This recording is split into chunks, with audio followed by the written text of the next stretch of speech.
2020 telah berlalu, kini dunia telah memasuki lembaran baru di tahun 2021. Namun Indonesia dan dunia masih mempunyai PR utama, yakni segera terbebas dari pandemi COVID-19. 2020 dapat disebut sebagai tahunnya COVID-19. Selama 9 bulan, Indonesia berjibaku untuk memerangi penyakit yang disebabkan oleh virus corona ini sejak pertama kali ditemukan akhir Maret 2020 lalu.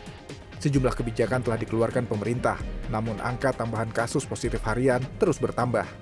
Juru bicara Satgas Penanganan COVID-19 Wiku Adhisa Smito mengatakan, masifnya angka positif COVID-19 dikarenakan masyarakat yang abai dengan protokol kesehatan. Ini adalah bukti masyarakat masih ceroboh sehingga mereka membahayakan diri sendiri dan orang lain di tengah pandemi yang belum berakhir ini.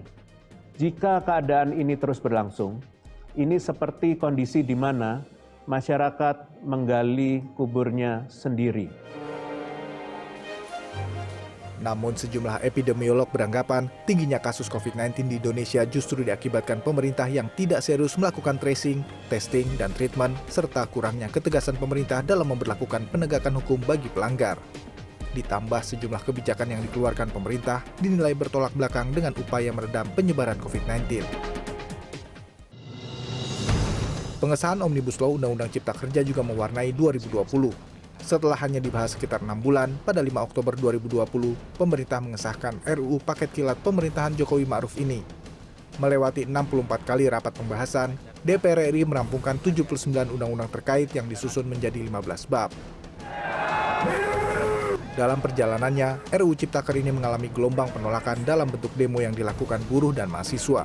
Aksi demo digelar di tengah pandemi selama berbulan-bulan. Puncaknya ketika pemerintah mengetuk palu pengesahan RUU Ciptaker, aksi demo dilakukan hampir di seluruh daerah di Indonesia. Korupsi menteri yang berujung reshuffle Kabinet Indonesia Maju Jokowi Ma'ruf juga menjadi sorotan menjelang akhir tahun 2020.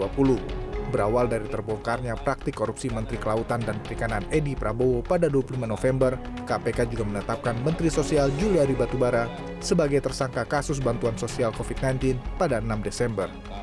Saya sudah ingatkan sejak awal kepada para menteri Kabinet Indonesia Maju, jangan korupsi. Sudah sejak awal. Dan semua pejabat untuk hati-hati dalam menggunakan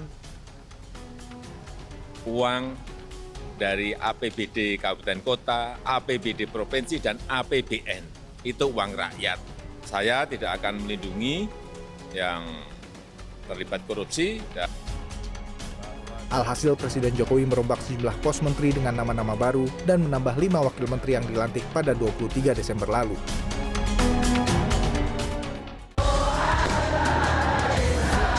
Meski 2020 telah berlalu, namun masih ada sejumlah catatan yang masih bergulir di 2021 ini. Selain COVID-19, polemik Front Pembela Islam mewarnai hari pertama di 2021, setelah pemerintah membubarkan dan melarang segala kegiatan di bawah nama Front Pembela Islam atau FPI, Kapolri Jenderal Idam Aziz menerbitkan maklumat. Maklumat berisi pelarangan penggunaan simbol dan atribut FPI, serta penghentian kegiatan Front Pembela Islam. Maklumat ini berdasarkan surat keputusan bersama Menteri Dalam Negeri, Menteri Hukum dan HAM, Menkominfo, Jaksa Agung, Kapolri, dan Kepala BNPT. Kapolri meminta Satpol PP akan melakukan penertiban lokasi pemasangan atribut FPI dengan dibantu TNI Polri. Selain itu, Jenderal Idam meminta masyarakat tidak mengakses, mengunggah, dan menyebarluaskan konten terkait FPI. Tim Liputan CNN Indonesia.